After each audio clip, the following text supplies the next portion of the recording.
Mis queridos hermanos y hermanas, que el Señor esté con vosotros.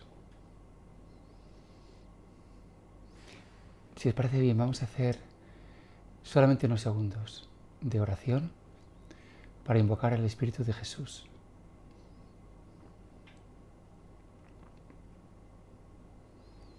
Ven, Espíritu Divino, Espíritu de Jesús, ven sobre nosotros esta tarde.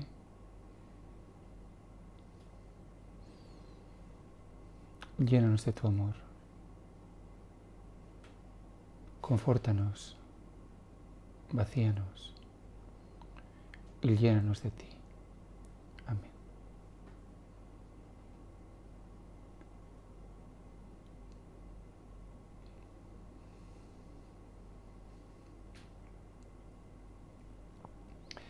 Bueno, pues seguimos en esta aventura, que es el camino espiritual.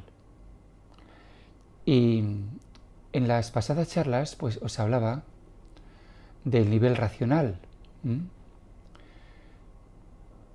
Pues ahora quiero iniciar otro nuevo nivel, otro nuevo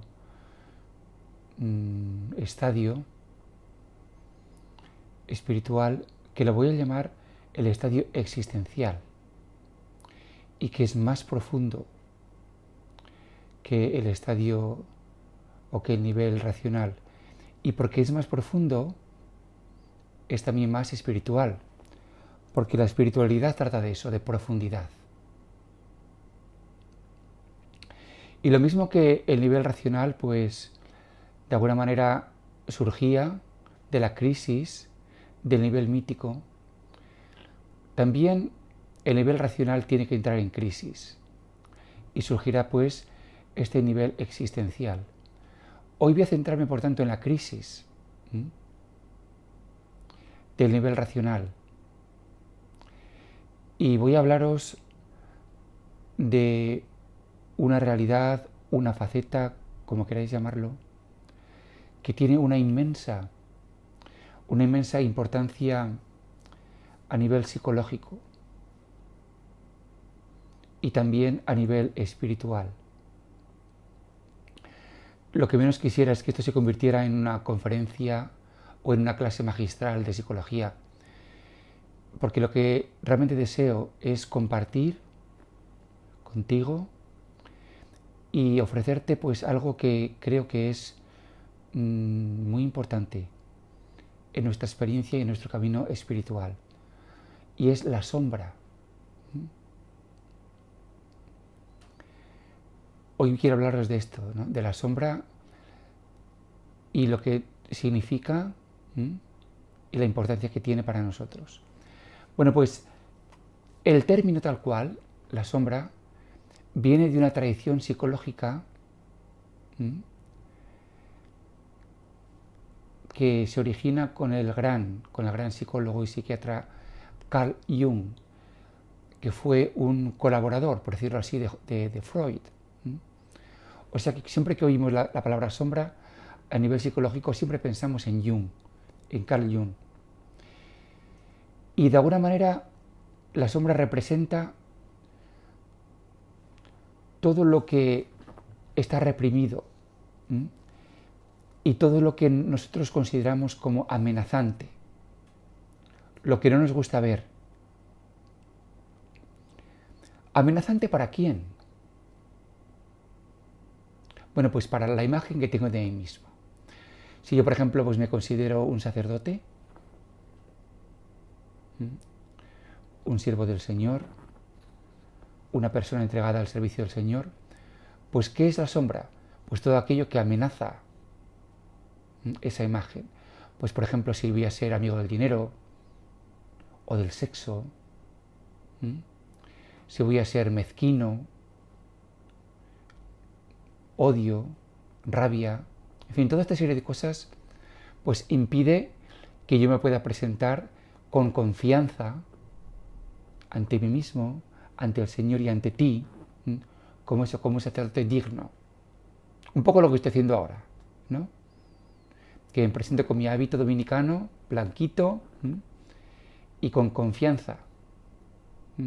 Bueno, pues hay algo dentro de mí que es la sombra que amenaza esta realidad, ¿no?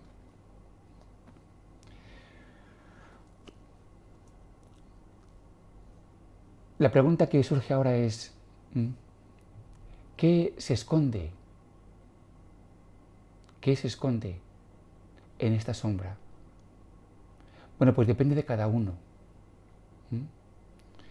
Los grandes autores psicoanalistas, empezando por Freud, pues enfatizaron que en la sombra se oculta contenidos de orden sexual, porque entienden que la sexualidad en el ser humano es conflictiva, lo cual es cierto. Es decir, ese deseo, ¿no?, de gratificar ciertas pulsiones, y que esas pulsiones, pues, si las afrontásemos conscientemente, nos producirían rechazo, disgusto, ¿no? El sexo. También, por supuesto, la violencia. Esto que es algo, pues, común, ¿no? Pero que nos gusta pensarnos y creernos que somos personas muy civilizadas, sobre todo si somos cristianos o cristianas, ¿no? Por eso cuentan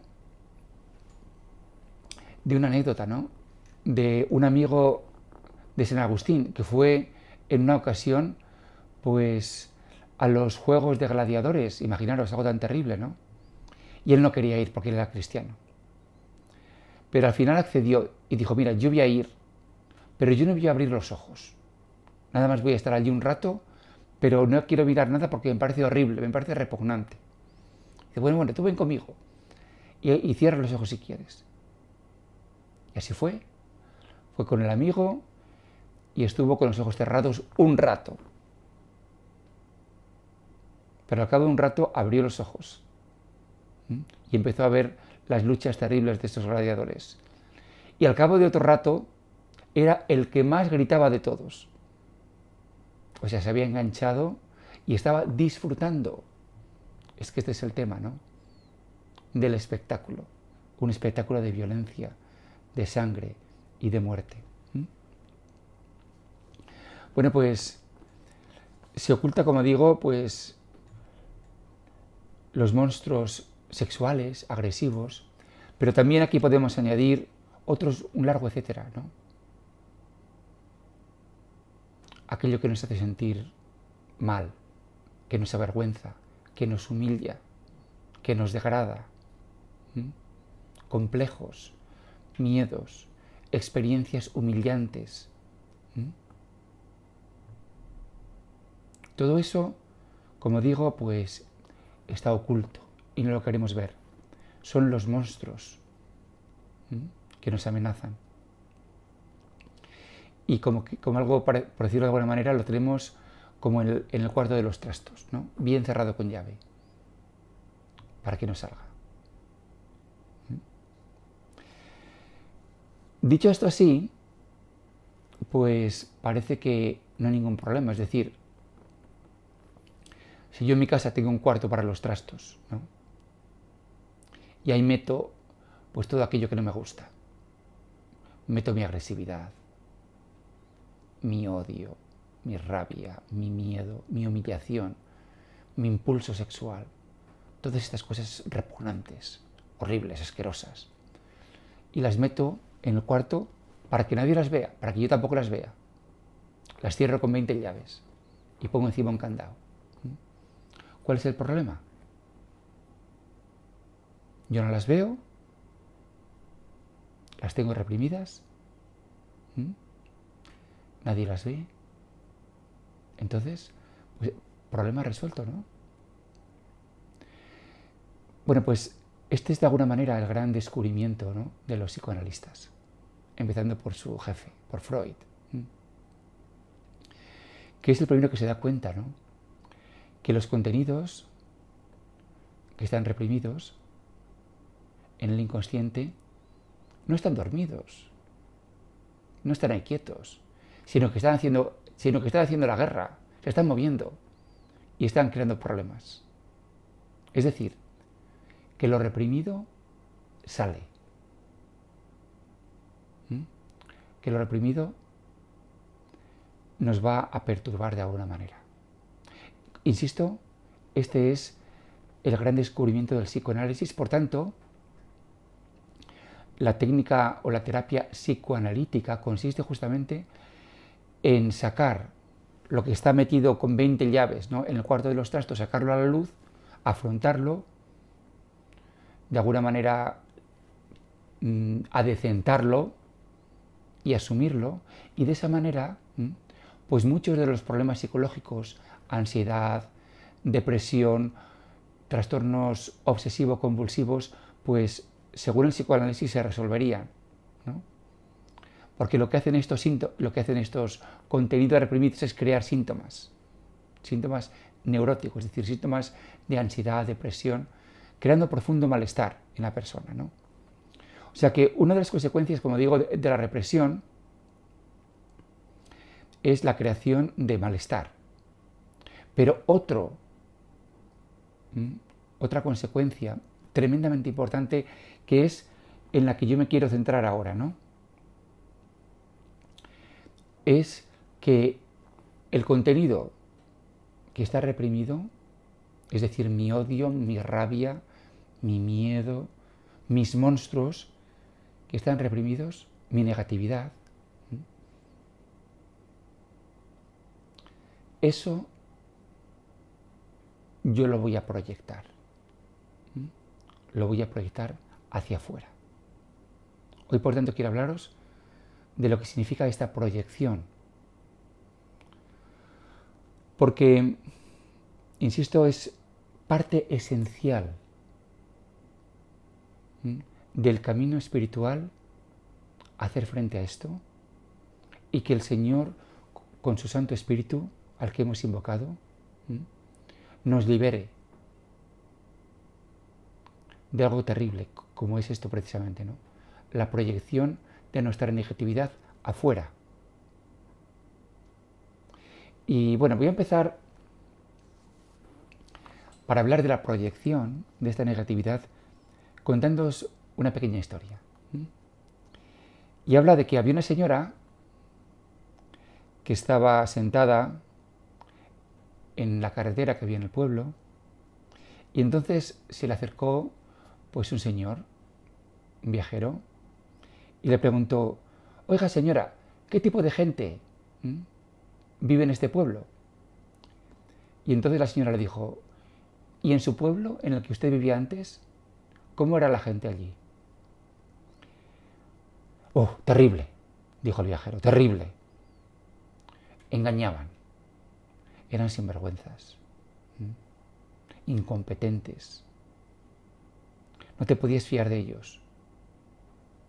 Uf, por fin, qué a gusto, que por fin me he ido de ese pueblo. Entonces la señora respondió: pues me temo que te vas a encontrar ese mismo tipo de gente aquí. Bueno, pues poco más tarde, la misma señora también pues se acercó a ella otro viajero y le hizo la misma pregunta: ¿qué tipo de gente vive en este pueblo? Y entonces la señora le respondió lo mismo: ¿y cómo era la gente en el pueblo en el que tú vivías antes? ¡Oh, wonderful! ¡Maravillosos!, exclamó el viajero. Eran honestos, trabajaban duro. Me gustaba mucho estar con ellos. De hecho, les voy a echar mucho de menos. Entonces la señora respondió: no te preocupes, porque ese mismo tipo de gente lo vas a encontrar también aquí.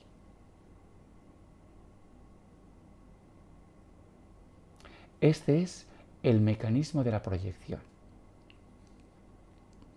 Es decir, que lo que vivimos dentro, de alguna manera, lo proyectamos hacia afuera. Si tú vives sujeto a un mundo de rabia, de odio, de miedo, de negatividad, pues lo que vas a ver alrededor tuyo va a ser lo mismo. Este es el mecanismo de la proyección. Por eso es tan importante, queridos hermanos, queridos amigos, lo que ya los autores espirituales siempre han dicho, ¿no? Que lo que no se asume no se redime. Esto lo decía un padre de la Iglesia del siglo II, San Ireneo de León. Lo que no se asume, lo que no se afronta, lo que no se admite como propio, pues eso no se puede redimir, no se puede salvar.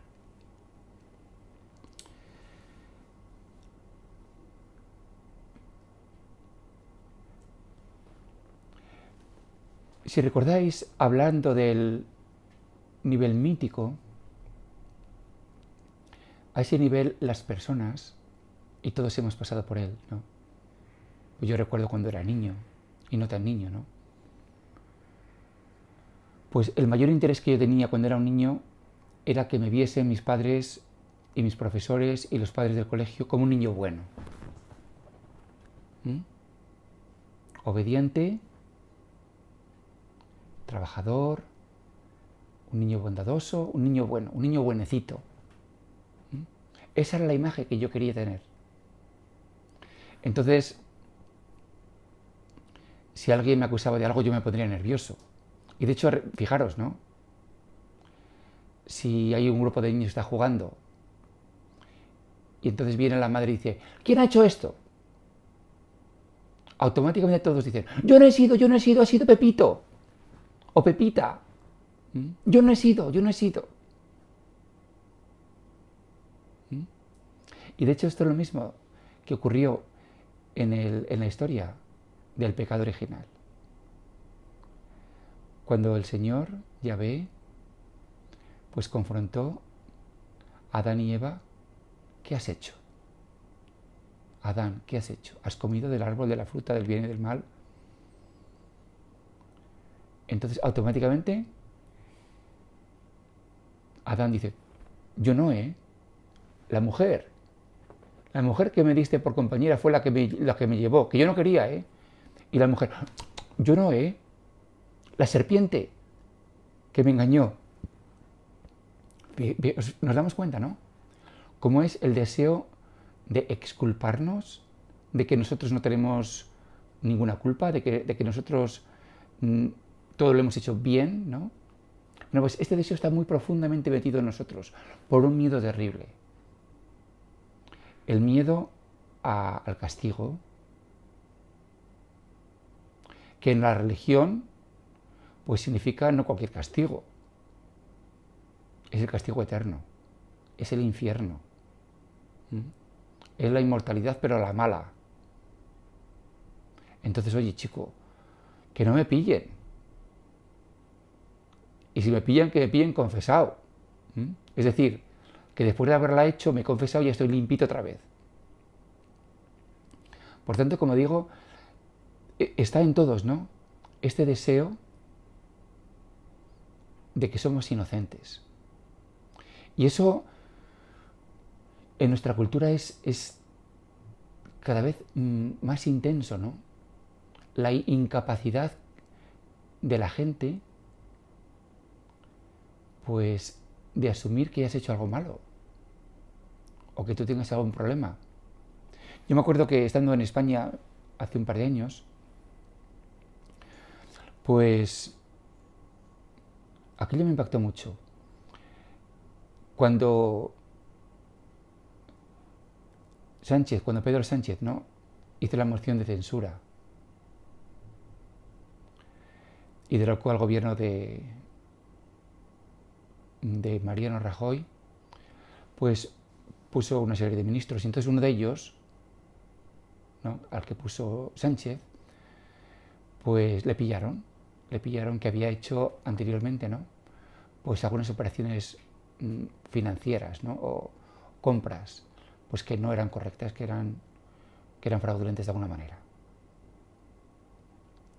Bueno, pues este señor luego después se hizo unas declaraciones, ¿no?, en televisión que fueron verdaderamente vergonzosas. Todo por la radical incapacidad de decir, pues es verdad.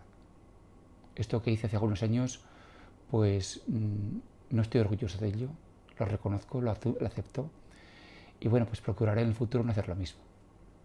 Algo tan sencillo como esto, que la gente lo hubiera entendido. Él fue incapaz. Y es por esta radical, ¿no? Arrogancia que nos impide aceptar y reconocer que hemos fallado o que podemos fallar, ¿no? Este miedo a aparecer ante los demás, entre nosotros mismos, como incompetentes, como imperfectos, como pecadores, ¿no? Nos lleva a negar la sombra, a no acogerla. Pero y voy a contaros otro ejemplo que a mí también me impactó mucho. Fue hace ya algunos años, cuando yo estaba en Madrid. Entonces estuve hablando con una señora y esta señora me comentaba que, dice, mire, le quiero comentar que mi madre ha muerto recientemente, ¿no? Y yo me siento feliz. Es una extraña sensación, ¿no? Pero claro, esta sensación de felicidad, no sé, no estoy segura, ¿no? Si corresponde al hecho de que mi madre ya está en el cielo, de que ya no está sufriendo, de que está en una vida mejor. O corresponde también a que, bueno, pues ya no estoy tan agobiada con su cuidado, no tengo que estar a su lado todo el tiempo, me siento liberada, ¿no? Entonces, yo no sé a qué corresponde esta sensación que tengo, ¿no? Y yo, pues, que lo veía bien clarito, dije, bueno, piensa un poquito mejor. Piense un poquito mejor. ¿A qué cree usted que corresponde? Entonces ella lo pensó un poquito mejor y me dice, pues, ahora que lo digo, ahora que lo dice padre, estoy segura que esta sensación que tengo de felicidad corresponde a que mi madre ahora está en el cielo. Muy bien, señora. Yo me callé, claro. Pero para mí estaba bien clarito, pues que ella se alegraba por las dos cosas. Porque su madre estuviera en el cielo, pues sí. Pero también, pues porque no tenía que agobiarse. Y no tenía que cuidarla. Y no tenía que estar sacrificada por ella. Por las dos cosas. Pero claro, aceptar que ella se alegrara, ¿no? Pues por no tener que cuidarla, pues no era tan bonito. Significaba algo así como que ya no soy tan buena hija. Rompía un poco esa imagen de ideal, esa imagen de cristal. Bueno, pues eso es, como digo, de lo que quiero estar hablando, de lo que quiero hablaros ahora, ¿no? Que en mí hay una parte hermosa, bella, de la que presumo, que presento, que trato que los demás también vean, pero también hay una parte oscura, negra, profundamente desagradable, y que trato también que los demás no vean.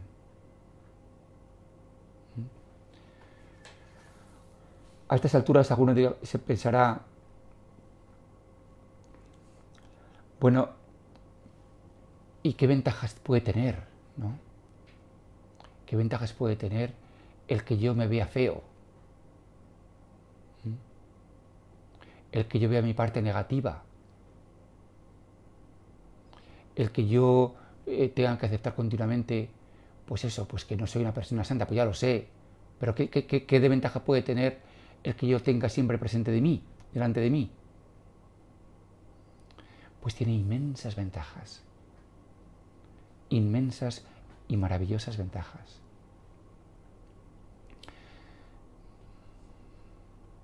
Por eso le quiero pedir al Espíritu Santo que en estos momentos venga sobre ti y sobre mí para que nos abra el corazón y la mente para entender esto, porque es un misterio y de inmensa importancia.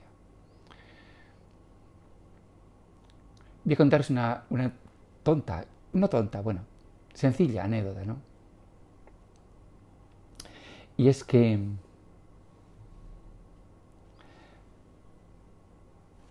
desde hace unas semanas, una persona que veo con frecuencia Yo la miraba y decía, qué tío más feo. Es que es feo. Yo la miraba feo.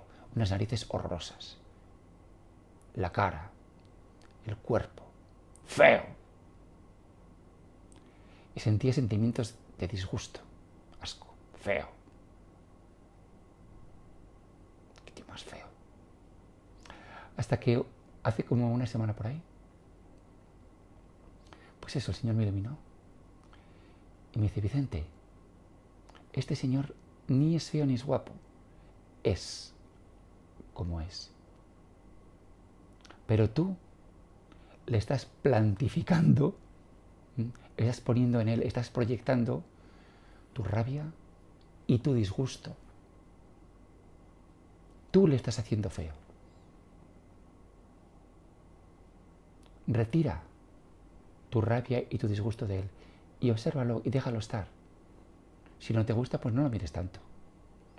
Y esta enseñanza, este ligero toque que el Señor me dio, lo acogí y lo acepté. Entonces yo cuando le veo, pues si experimento disgusto, entiendo que es mi disgusto, que yo se lo plantifico a él. Recuerdo también que hace años, yo entonces no vivía aquí en Rosario Gil, vivía en otro lugar. Bueno, pues estaba celebrando con otro padre, ¿no? Y el que presidía estaba diciendo la homilía. Y el que presidía pues tiene un lenguaje florido, glorioso. Y entonces este padre que estaba a mi lado se estaba poniendo, y decía, Dios mío, me está poniendo este hombre, pero qué tonto es, pero fíjate cómo predica y tal, y qué glorioso. Y me está llevando los demonios, me está poniendo. Yo me reía, porque realmente lo que decía es cierto, o sea que este hombre, el padre que predicaba, ¿no? Pues glorioso, así. Pero que lo que yo veía con total claridad es que la reacción emocional era de él y no podía hacer al responsable al que predicaba, porque de hecho yo también estaba observando al padre y a mí no me estaba llevando a los demonios. Yo lo veía con cierta sonrisa. Es decir, que cuando hay algo que realmente nos lleva a los demonios, responsabilizamos 100%, ¿no? A la persona o a la situación. Pero realmente el responsable es nuestra sombra, nuestra negatividad. El tema está, mis queridos amigos, el tema está que nuestra negatividad, insisto, ¿no? Está activa y quiere salir. Nuestra sombra está activa y quiere salir. Y busca salir. Y cuando sale, disfruta profundamente. Por eso, esto lo saben muy bien los grandes líderes. Los grandes revolucionarios, como Hitler. Él sabía que si quiere manejar a la gente, tiene que darles un ideal glorioso con el cual se identifiquen. Y también tiene que darles un enemigo al que puedan odiar gozosamente y libremente. Y él les dio a los judíos y a los débiles. Entonces, les puedes odiar a gusto. Y esto es liberador. Y te sientes fenomenal.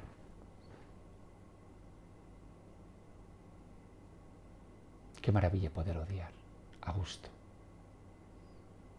Pero qué terrible. Hay un señor que yo conocí en España hace años, cuando estaba, antes de venir aquí a Hong Kong, y venía a nuestro grupo de oración a la Rosa de Sarón. Se llamaba Paco el Churrero, un hombre de Dios, churrero.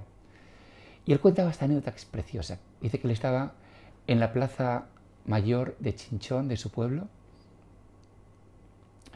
y que entonces pues estaba con otro grupo de gente, con un grupo de gente allí mismo, ¿no? Y pasaron unos chavales, unos niños, con unas huchas, ¿no? Recaudando dinero, pues para una asociación que se ocupaba de los niños subnormales, ¿no? Entonces pasaron las huchas y el que quiso pues echó, ¿no? Y cuando se fueron, un señor en el grupo empezó a despotricar. Hay que ver, estos subnormales, no sé ni para qué viven, no sirven para nada más que traer problemas. No sé ni para qué viven. Entonces Paco el churrero, lleno de unción, le dijo, mirándolo a los ojos, los niños son normales. ¿Sabes para qué viven? ¿Sabes para qué existen? Pues para que se vea la malicia que tienes en el corazón. Así le dijo Paco. Para que se vea la malicia que tú tienes en tu corazón. ¡Wow! Sin títulos y sin doctorados en teología, pero lleno del Espíritu y lleno de sabiduría. Bueno, pues cuando tú y yo, ¿no?, nos enganchemos, ¿no?, en la crítica, en la murmuración, en el rechazo, en el disgusto, ¿no? Entonces, que sepamos que eso nace de la malicia que tenemos en el corazón. Y de nuevo podemos preguntar, bueno, pues jolín, pues qué rabia, que yo me tenga que dar cuenta de la malicia que tengo en mi corazón, menuda gracia. Antes por lo menos pensaba que yo era buena persona, pero ahora resulta que soy malo, que tengo malicia. Pues qué chungo, ¿no? Mejor antes. Pues no, mejor antes no. Por dos razones. Primero, porque antes vivías ignorante, vivías engañado, vivías como un tontito. Ahora ya sabes lo que existe, lo real. Existe esa parte negativa. Segundo, desde el punto de vista espiritual, psicológico, ¿no?, tiene una importancia absoluta, que tú sepas que en ti hay negatividad. Y los últimos minutos que quedan de esta charla quisiera hablar de ello, ¿no? He utilizado la palabra negatividad y no pecado. Es decir, deseos de violencia, de odio, etc., ¿no? ¿Qué es la negatividad? La negatividad es la posibilidad real de hacer el mal. Así la defino yo. La posibilidad real de cometer un acto sexual horrible. La posibilidad real de herir y de hacer daño de una manera horrible. La posibilidad de, por miedo, pues ir en contra de mis ideales. Esa es la negatividad. La posibilidad real de que yo pueda hacer daño, pueda hacer el mal. Pero claro, si existe esta posibilidad real en mí de hacer el mal, también, y gracias a ello, gracias a esta posibilidad real, gracias a ello, también existe la posibilidad de bondad, la posibilidad de santidad. Si no existiera en mí la posibilidad del pecado, tampoco podría existir la posibilidad de santidad. Si yo solo pudiera hacer el bien y no al mal, si yo pudiera solo hacer el bien, yo sería un autómata, un robot. Mis acciones no tendrían ningún valor. Un robot puede ser útil, pero no es un ser moral. Y eso no lo quiere el Señor, porque el Señor quiere que seamos profundamente libres. Y si yo no tengo la posibilidad real de hacer el mal, ¿dónde estaría mi libertad? Esto dicho así a lo mejor os puede chocar, ¿no? Pero vamos a ver que en el camino espiritual hemos de entrar en contacto con esta posibilidad real. Insisto, acepta en tu corazón pues que puedes ser débil, que puedes ser odioso, que puedes hacer daño, que puedes tener impulsos horribles de gratificación, etcétera, etcétera. Y que eso está ahí. Por supuesto, el hecho de que esté ahí no es pecado todavía. Es negatividad. Es una posibilidad del mal, pero todavía no es pecado. El pecado es cuando tú consientes, cuando tú lo aceptas, cuando tú tienes una intención. Entonces, lo que es posibilidad se convierte en realidad.